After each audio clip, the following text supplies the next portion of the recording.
Quand vous pensez qu'en Libye, tout est parti du voyage d'un certain Bernard-Henri Lévy. Oui.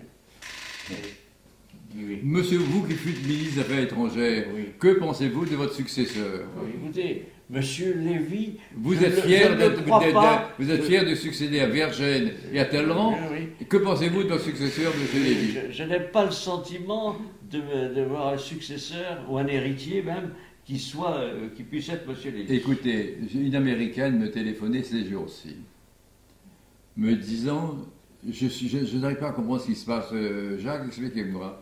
Je lui dis, mais qu'est-ce qui se passe? Elle me dit, dans une télévision américaine, monsieur Lévy a déclaré, le temps est passé où les chefs d'État occidentaux devaient faire des pipes aux dictateurs arabes.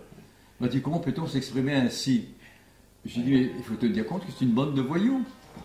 Et en plus, des voyous aveugles. Or, qui dirige ce comité des opposants à Benghazi? C'est le ministre de la Justice qui présidait à la torture des infirmières bulgares. Enfin. Comme dans le cas de l'Irak, si vous vous souvenez bien, tous les prétextes ont été trouvés et seront apparemment légitimés pour justifier le vote des résolutions. Souvenez-vous de ce grand débat qui a eu lieu aux Nations Unies, où le délégué américain, le ministre des Affaires étrangères américain, le plus grand pays de la Terre, est arrivé avec des petites fioles sur le bureau qui était le sien, et il a dit, messieurs, tout est là, tous les produits chimiques dont dispose le dictateur de l'Irak, Saddam Hussein, sont là, et c'est pour ça qu'il faut y aller. Et après, on a prouvé qu'il y avait... Des mauvaises langues disaient que c'était Bernard-Henri Lévy qui, dans les toilettes, avait pissé.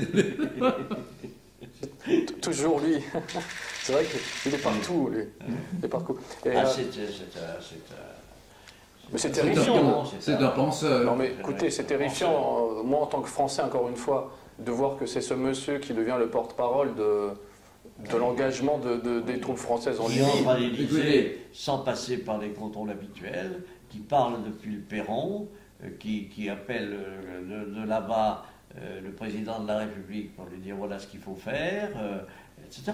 Donc on est vraiment dans un État qui n'est plus l'État souverain que l'on connaissait. Vous imaginez le général de Gaulle, je ne vais pas parler des autres, mais le général de Gaulle dans cette situation, avec un va-t-en-guerre qui là-bas l'appelle, en Indochine ou ailleurs, en général il faut venir.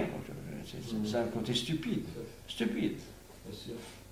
Il n'y a plus d'État, c'est un état de choses. Petites choses.